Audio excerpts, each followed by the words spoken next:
Athini Nyatela from Restless Development, if you could come and have a seat here. Sarah Longway, who's with us from Zambia, like President Mandela, a laureate of the Africa Prize for Leadership. And Jonah Gokova, another laureate of the Africa Prize for Leadership and the chairman of the Men's Forum, the Pradari Men's Forum in Zimbabwe. Jonah, if you could join us. When you present, if you want to come up here, you're most welcome. There's a mic and everything. And so let's start with the theme.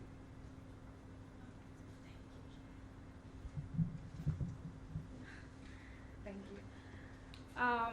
My name is Athini Nyatela. I work for an organization that's called Restless Development, a youth-led agency.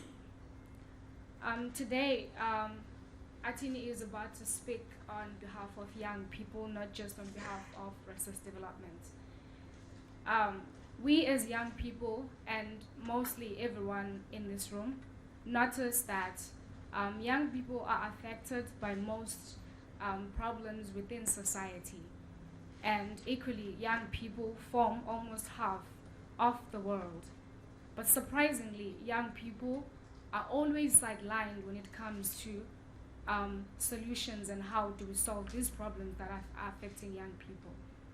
But our governments come up with solutions, NGOs come up with solutions, but young people are not aware of what's going on. These solutions are brought to them as not just let's discuss how do we move forward, but something that has already been decided on. But moving forward, young people want to be part of that process.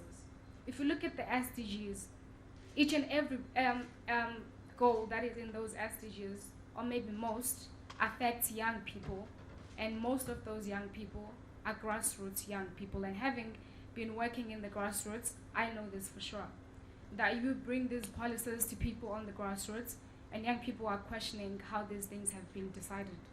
Young people are questioning how do we move forward. Young people are not feeling the impact of what is trying to be achieved within these panels, within these meetings, within these big conferences, and young people are not even part of those conferences. But with the SDGs coming forward and actually opening space for governance and accountability, Restless Development is saying within that process that we want to allow young people to form part of that process. We want young people to lead, not just be part of it, but to lead the accountability process, to say that if you want these SDGs to work, let us go and say we are holding governments accountable for what they promised us as young people.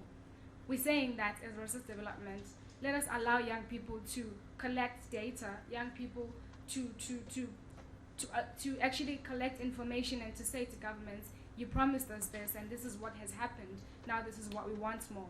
So Restless Development, as a global initiative, has a new program that is called The Big Idea, which is about data collection and how we use that data to actually form a strategy that is going to say, politically, we are now able to have space to debate, have space to ask questions, and have space to say, with this data, we're actually challenging the results.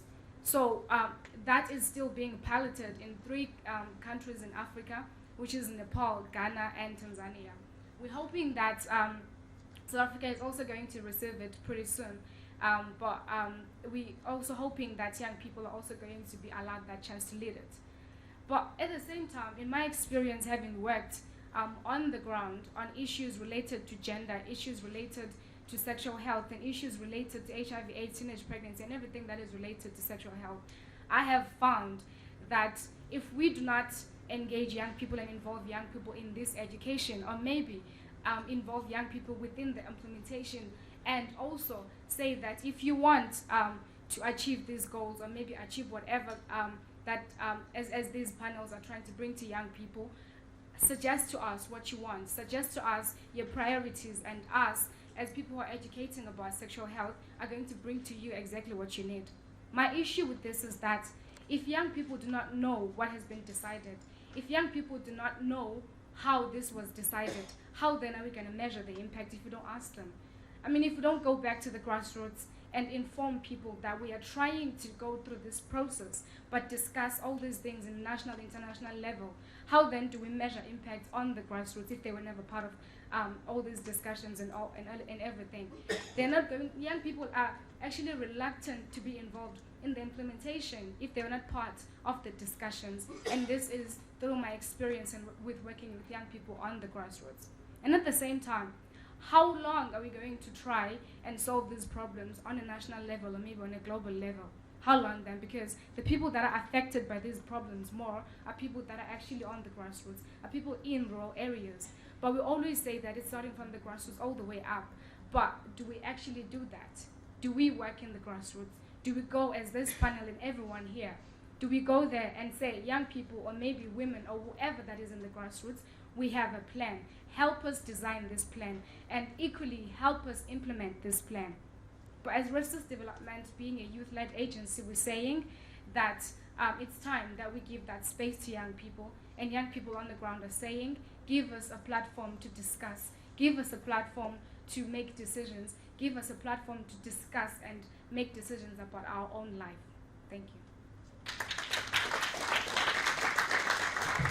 Thank you, Atini. Now we have microphones. If anyone has a question or comment on mobilizing the power of youth,